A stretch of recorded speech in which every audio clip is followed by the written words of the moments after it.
Are you doing intermittent fasting for a reason? You have a goal that you want to accomplish, and you don't want to waste your time. This video talks about how to get faster results with intermittent fasting, and how to not waste time with it. Otherwise, you're gonna just end up starving yourself for nothing.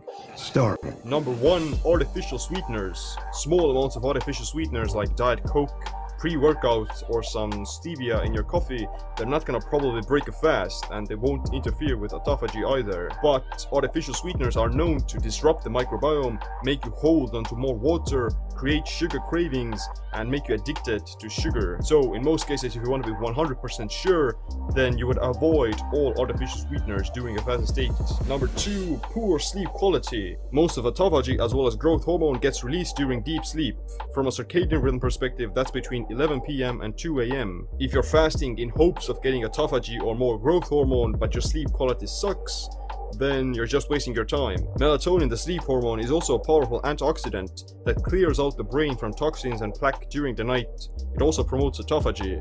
If you expose yourself to blue light at night, you'll inhibit melatonin release while sleeping, which also interferes with autophagy. That's why you should use blue blocking glasses and not look at your smartphone. Number 3, binging and fasting. Binge and fast cycles are caused by circadian rhythm misalignments, poor sleep quality, being addicted to artificial sweeteners, being too stressed out, emotional attachment to food, not having a specific goal, restricting yourself for too long, and crash dieting. They can also be due to electrolyte imbalances and lack of minerals. To avoid binging, you have to apply discipline and consistency. That's going to engrave better habits into your brain, and it's also going to change your decision making. Theoretically, you could maintain a binge and fast cycle for quite a long time, and you will even activate autophagy in adequate amounts, and you will benefit your health. It's just that it's not a very happy place to live at, and it's not very sustainable. Can I have that Milky Way? Number 4, not knowing how many calories you're eating. You don't need to weigh everything you put into your mouth for the rest of your life, but you do want to have the ability to eyeball the calorie content of everything, and then make your decisions based on that. If you're trying to lose weight, but you haven't made progress in a long while, then chances are you're just eating too many calories. Physiologically as well as psychologically, it's actually much better to commit to a short period of counting all the calories and macros you eat, so that you could achieve the goal faster and then return to a more liberal way of eating. Number 5, not stacking hormetic stressors. There are many hormetic stressors that activate the same longevity pathways as intermittent fasting, such as exercise, saunas, and ice baths. They all help with fat loss as well as autophagy. The idea is that you add small amounts of additional stress that cause hormesis, and thus help you to gain the benefits of the fast faster without having to fast that long. Strategery. Number 6, antioxidants while fasting. Oxidative stress activates autophagy and NRF2, which promote the body's own antioxidant defense systems and self-repair. Blocking that signal with antioxidants may interfere with the benefits of fasting and hormesis. You don't need to, nor should, take antioxidants while in a fasted state,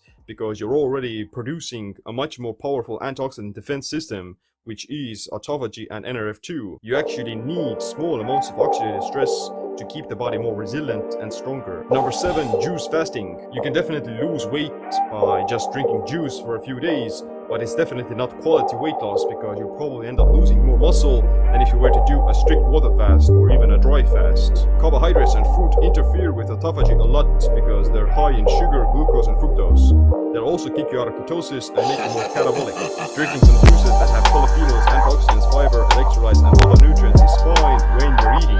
You just don't need to, nor should do it while fasting. Number 8, not enough sunlight.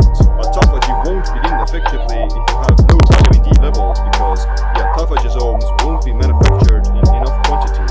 The vitamin D receptor also regulates autophagy, and activating with vitamin D can induce autophagy. Proper circadian rhythm starts with exposure to sunlight in the morning, which will stimulate the master clock inside the brain as well as trigger vitamin D synthesis.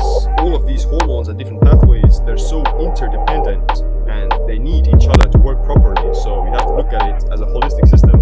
Number 9, not doing resistance training. If you're just fasting with no resistance training, then you're gonna end up losing more muscle. That's why you need to balance the catabolic side of fasting with anabolism. Sarcopenia, or age-related muscle loss, is associated with many diseases and ailments. Older people get hip fractures, develop diabetes, Alzheimer's, and obesity because of physical inactivity and lack of lean muscle. No matter how old you are, you should keep resistance training as a regular staple in your routine. To know how to routine, meal timing, food combining, and autophagy, then check out my book Metabolic Autophagy. But other than that, thanks for watching this video. Make sure to click the like, subscribe, notification bell as well. My name is Seam. Stay optimized, stay empowered.